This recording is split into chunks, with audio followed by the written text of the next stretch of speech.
काय झालं? नाही काय विचार आहे, म्हणजे उशिरा का जाणार आहेस? काय झालं तुला आणि अचानक सगळं म्हणजे विचारतेस काय? समजलं ना मला. अचानक कुठे काय झालं?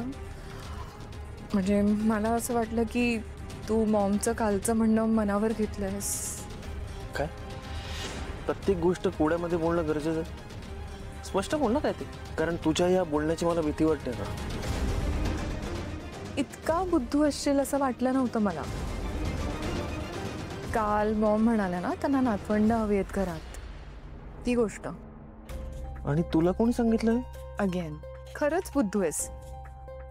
कोणी सांगायची काय गरज आहे नील? काल मॉम स्वतः म्हणाल्या त्यांना या घरात लहान बाळाच्या रडण्याचा आवाज ऐकायचा आहे. ऐश्वर्या, पहिली गोष्ट म्हणजे मॉम आणि डॅड आमच्या लहानपणाबद्दल बोलत होते, ज्याच्याशी आपला काही संबंध नाही आहे. का नाही आहे नील?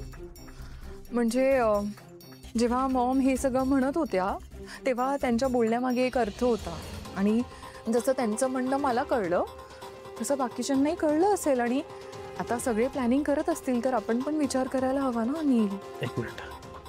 पहिली गोष्ट म्हणजे तू या गोष्टींबद्दल बोलू नकोस, कारण तू या गोष्टींबद्दल बोलण्याचा अधिकार गमावलास. ज्यावेळेला मला मूल हवं होतं त्या तुला नको होतं. तुझं काय करिअरमध्ये येत होतं है ना, आणि नंतर तुम्ही इंटरेस्ट घेतलात नाही या गोष्टीमध्ये.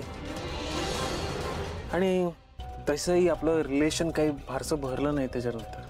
मला किती घालून पाडून बोललीस तुला माहिती आहे ना. त्यामुळे या गोष्टींची स्वप्न बघणं जरा बंद कर. नील कम ऑन, स्वप्न का बघू नये? तू साथ दिलीस तर आपलं हे स्वप्न पूर्ण होईल. म्हणजे आपण आपलं रिलेशनशिप डेव्हलप करूया, फिगर आउट करूया गोष्टी, आणि काहीतरी चांगलं घडेल यातून.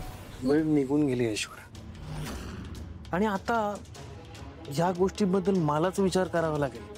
कारण ह्या गोष्टी होण्यासाठी आहे ना एक चांगलं बॉन्ड लागतं, आहे का आपल्या दोघांमध्ये बॉन्ड? कधी नवरा बायकोसारखं वागलोय आपण? कधी आपल्यात चांगलं रिलेशन डेव्हलप झालंय? आठवतंय तुला? स्वतःकडे बघ जरा. चांगली सून, चांगली बायको झाली असं वाटतं तुला? कारण मला तर वाटत नाही. आणि जिथे तू चांगली सून नाही होऊ शकलीस, चांगली बायको होऊ शकली नाहीस, तिथे चांगली आई कशी होशील? त्यामुळे माझ्या बाळाची आई होण्याचा हक्क तुला नाहीये ऐश्वर्या. नील, पहिली चांगली सून तर हो, चांगली बायको तर हो, नंतर आपण ह्या गोष्टींचा विचार करू.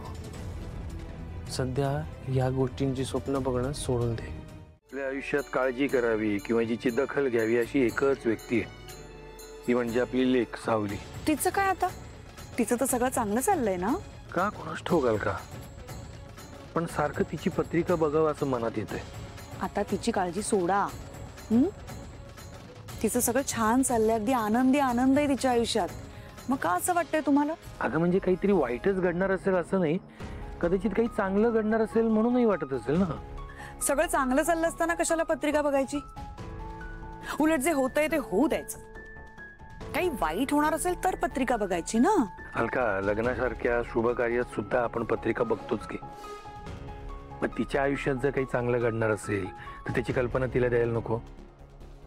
नाही, आता आपली लेक एवढ्या मोठ्या कंपनीची जबाबदारी सांभाळतीये, सगळी कामं करतीये, ऑफिसला जातीये, या सगळ्यात तिच्या हातून काही चूक व्हायला नको. खरंय तुमचं.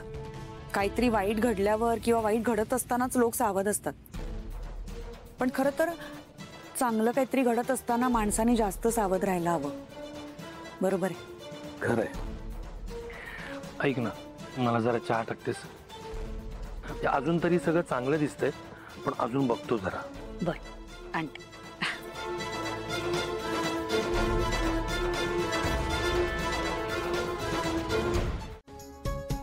हा, बरं झालं आपल्यातली भांडणं मिटली.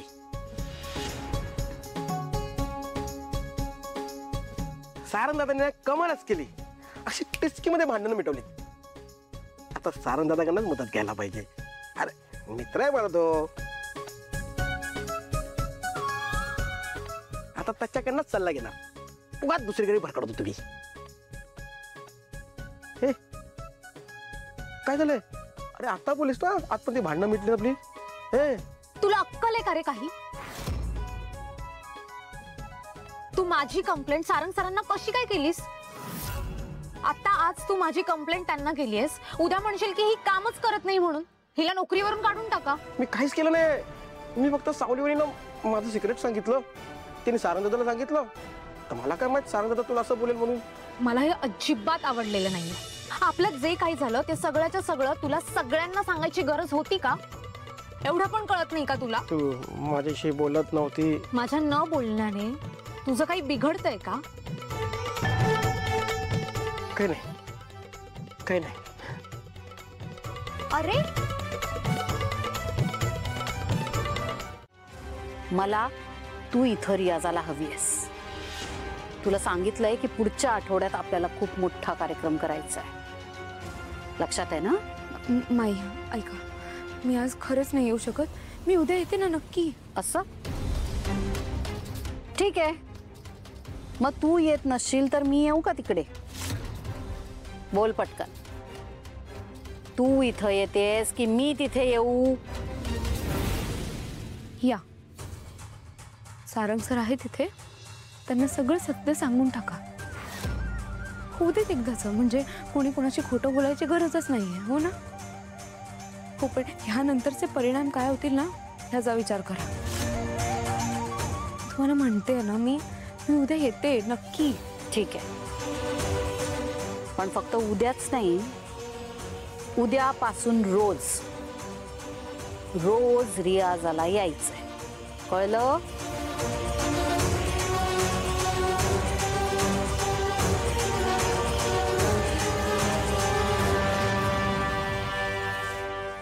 ही पोरगी आजकाल मलाच कात्रीत पकडायला लागली आहे.